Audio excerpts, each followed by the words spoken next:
I guess calling it The Woman in the Rear Window would have been a little too on the nose.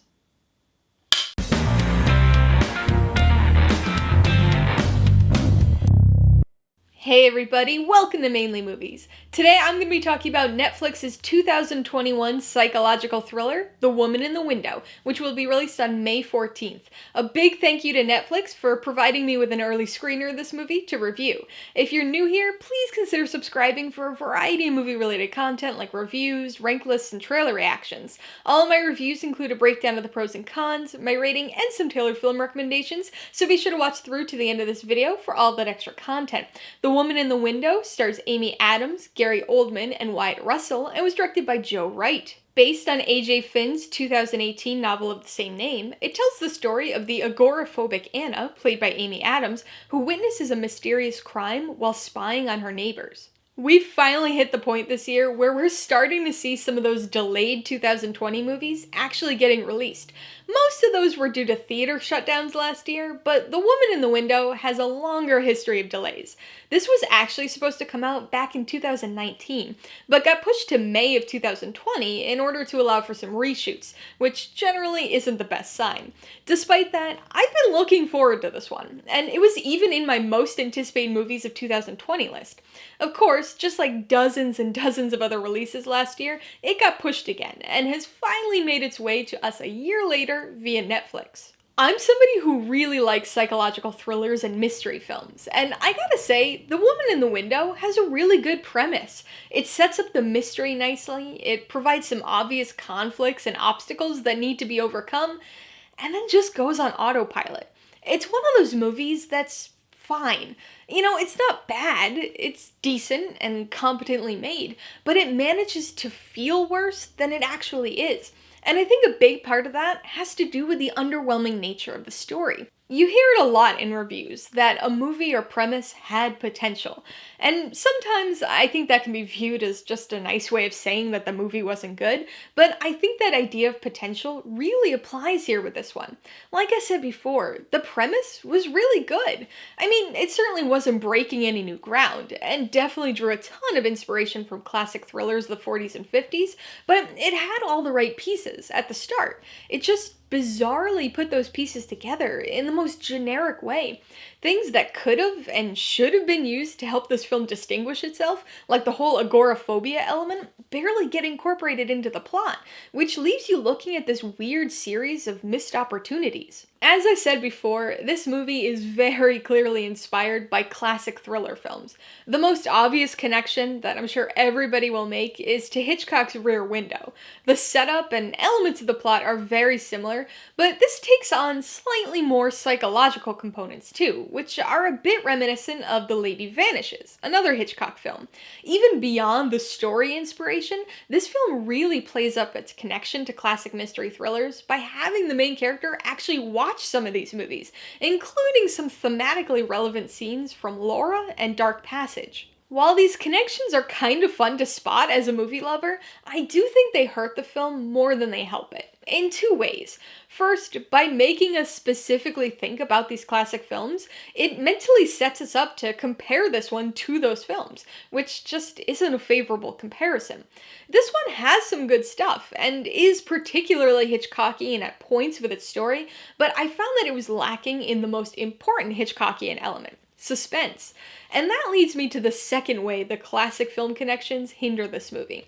If you're at all reasonably well versed in mystery films, this movie isn't gonna surprise you.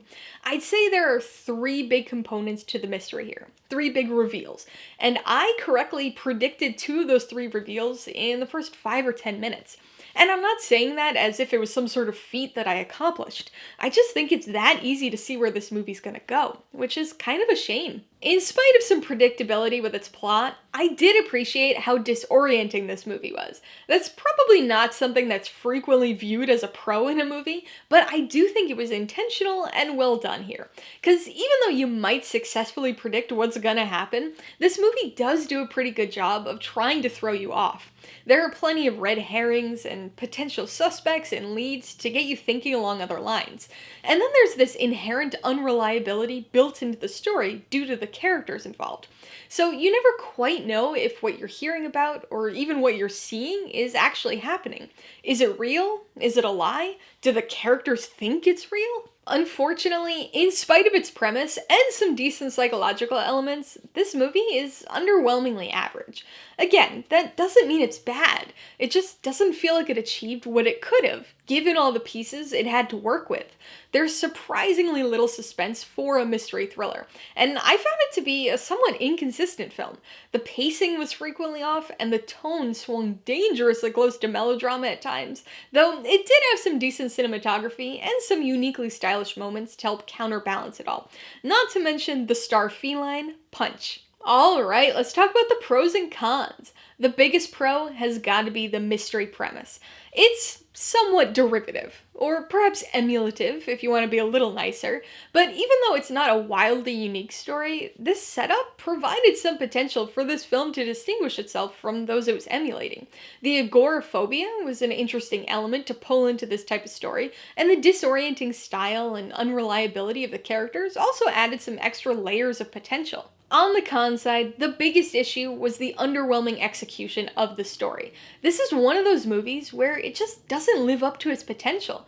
It's not horrible or anything, it's just extremely average and goes about telling its story in a frustratingly predictable way. It's far too obvious with its foreshadowing, so it's not all that difficult to predict the twists and reveals, which wouldn't have been that big of a deal if it had been able to build up some sort of suspense at some point. The second con was how inconsistent the film was. Now, I want to make a point to distinguish these negative inconsistencies from the intentional inconsistencies and disorienting qualities within the story itself. I didn't have problems with the latter. My issues mostly lie with the inconsistencies in tone and pacing. Both of those aspects vary wildly throughout the film, and when combined with con number one, drag an otherwise decent film towards mediocrity. Before I give you my rating and recommendations, I want to remind you that if you're interested in buying any of the films I mentioned today, I do have affiliate links for all of them in the description below. I get a small commission from anything you buy using one of my links, so I'd really appreciate it if you use them if you're in the market for any of these movies. I'm gonna give The Woman in the Window 3 out of 5 paws. It was stylishly executed and had a kernel of a really good mystery thriller, but just didn't utilize its premise to the fullest, resulting in an okay but kinda generic story. I would recommend The Woman in the Window to people who like mysteries and psychological thrillers. This movie takes a lot of inspiration from mystery films of the 40s and 50s, especially Hitchcock, so if you like those kinds of movies, you'll probably like aspects of this one too.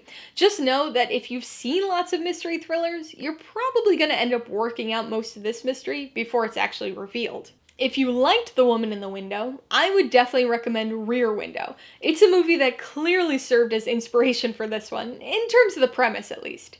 Rather than an agoraphobic, Rear Window features a photographer who's temporarily wheelchair-bound following an injury, and spends his time watching his neighbors and trying to solve the mystery of a disappearance.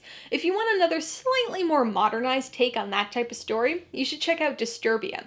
It's a bit more thriller-oriented and features a teen under house arrest who suspects his neighbor of being a serial killer. And if you liked the disorienting nature of the story and want a classic psychological thriller, I'd suggest Gaslight, which features a character whose accounts of events are seemingly unreliable. Alright, a couple questions for you guys. Number 1, have you seen The Woman in the Window? If so, what'd you think of it? And number 2, what's your favorite movie that features an agoraphobic character? Be sure to leave your answers in the comments below so we can get a discussion going. Alright, so if you got some enjoyment, insight, or information on this review, I'd appreciate it if you'd hit that like button. And if you haven't done so already, please hit subscribe while you're at it to see more videos like this. Till next time, this has been Alyssa with Mainly Movies, the way life should be.